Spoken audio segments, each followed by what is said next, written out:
Вы смотрите «Актуальное интервью», в студии Сергей Михедов. Здравствуйте. Якутия располагается на втором месте после Ставропольского края по количеству занятых в сельском хозяйстве.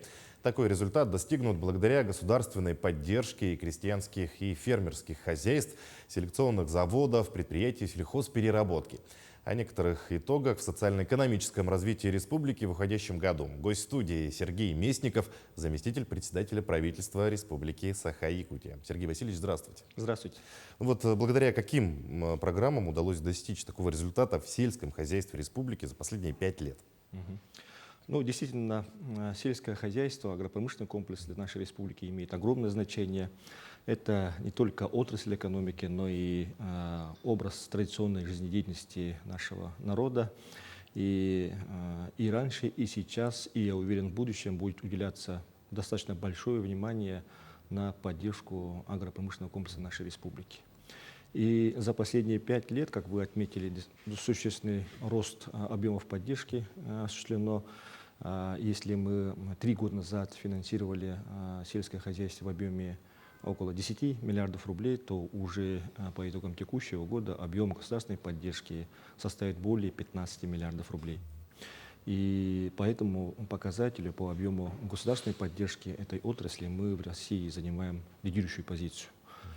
Ну, это абсолютно объяснимо, потому что, хотя сельское хозяйство является и такой самостоятельной отраслью экономики, как многие любят говорить, но эта экономика, в отличие от других отраслей, таких как промышленность, недропользование, алмазодобыча, не является такой рентабельным видом хозяйствования.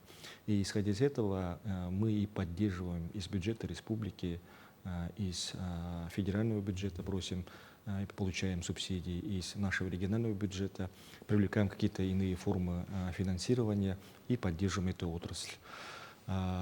Конечно, и такая поддержка абсолютно объяснима, еще раз, потому что в наших сложных природно-климатических условиях, сложной транспортной инфраструктуре очень сложно заниматься сельским хозяйством и получать прибыль от этой деятельности. Как я уже говорил, вот более 15 миллиардов в этом году объем государственной поддержки. И глава республики этому вопросу уделяет свое личное внимание и в своем послании об этом тоже говорил. Вот как раз таки, да, Александр Сергеевич 22 декабря обратился с посланием к Госсобранию ЛТУМЭН. Какие задачи он поставил перед нашими аграриями? Ну, во-первых, он поставил задачу увеличения производства товаров собственного производства, местного производства, не только товаров сельского хозяйства, но и в целом производимых в нашей республике. И для этого нужно и дальше поддерживать традиционные наши предприятия, крупные предприятия, но и сделал акцент на создание современных, абсолютно устойчивых, оснащенных новым оборудованием и технологиями предприятий. Эти предприятия должны перерабатывать нашу продукцию животноводства, сельского хозяйства, молока, мяса, птицы и так далее, и производить их прежде всего для личного потребления, для личных нужд нашей республики, ну и потом экспортировать их уже вне предела нашей республики, в регионы Российской Федерации, и еще и за пределами Российской Федерации. Вот такую задачу поставил глава республики перед правительством, перед агропромышленным комплексом. Сейчас мы уже прорабатываем задачи и способы, механизмы решения этой задачи. Ну вот, кстати, во многих регионах страны в эти дни наблюдается дефицит куриных яиц, да? Вот у нас такого ажиотажа не зафиксировано, вот как развивается птицеводство в республике. Ну, птицеводческая отрасль нашей республики представлена такими крупными предприятиями, как Якутская птицефабрика, Нюрнбергская птицефабрика, Нюрбинская птицефабрика, ну и птицефабрика, которая функционирует в городе Мирном на базе совхоза «Новый». Достаточно большие крупные хозяйства. И одна только якутская птицефабрика в год производит более 90 миллионов яиц в нашей республике. 94 тысячи яиц. И Я недавно посещал производственную площадку якутской птицефабрики.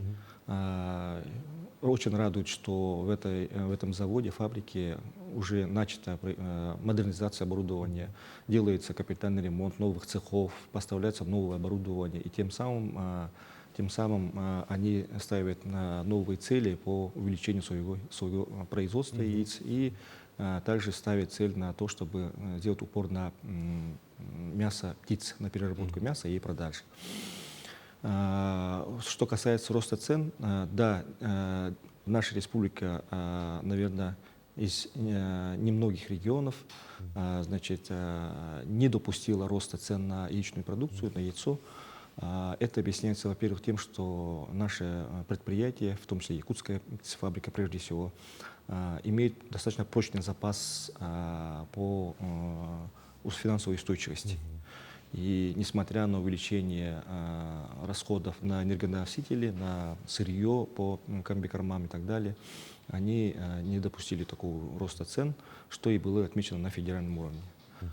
Но, тем не менее, в следующем году все равно будет наблюдаться рост цен на компоненты по комбикормам для птицы, что, конечно, будет отражаться в том числе и на себестоимость продукции нашей птицеводческой деятельности.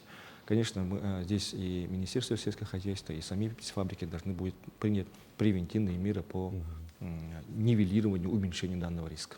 Ну вот в этом году в нашем регионе появилось уже второе племенное предприятие по разведению якутских лошадей.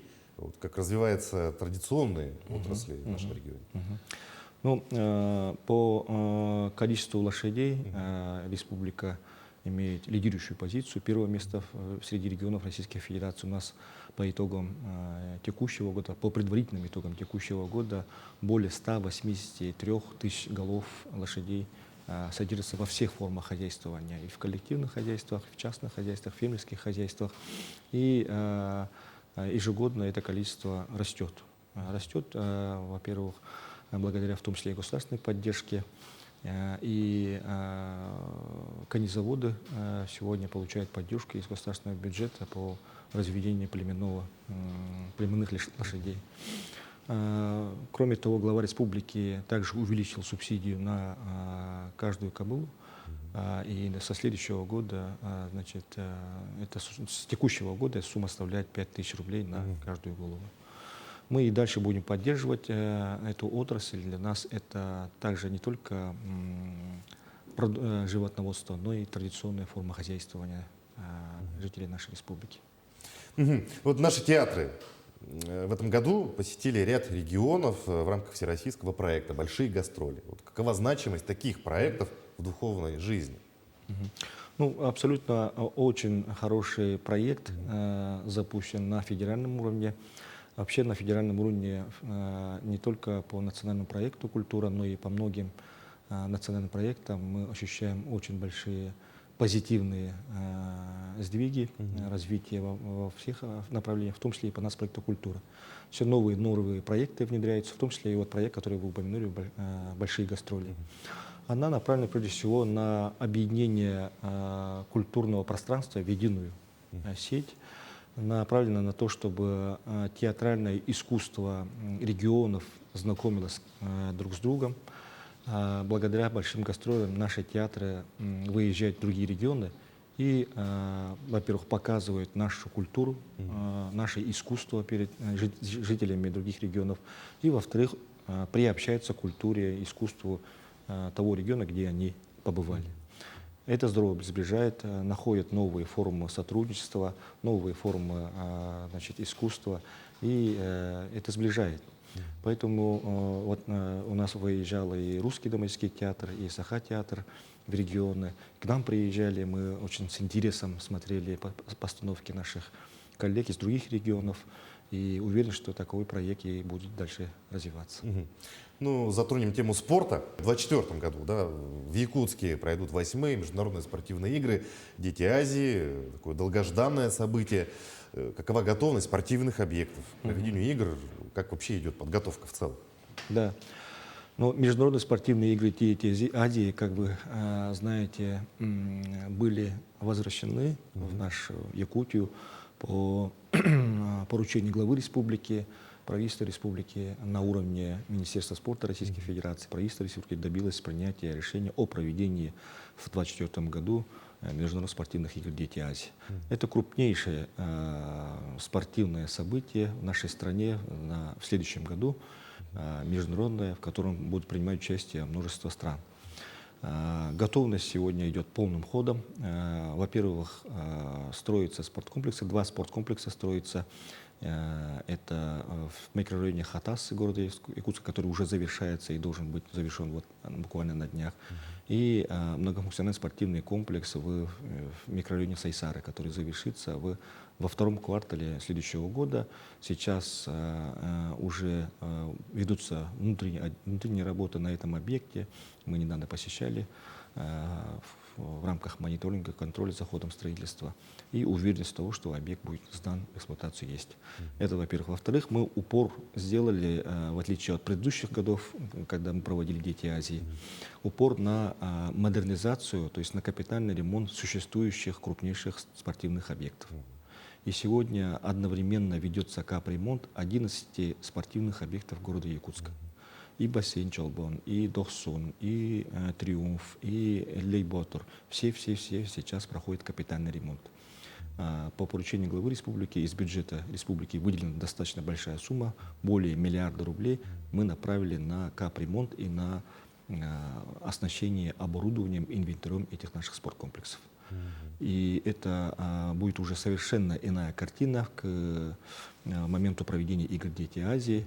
Ну и, конечно же, после игр «Дети Азии» это для жителей Якутска, для гостей Якутска, для занятия спортом, для приобщения молодежи, детей к занятию физкультурным спортом будет давать мощный стимул.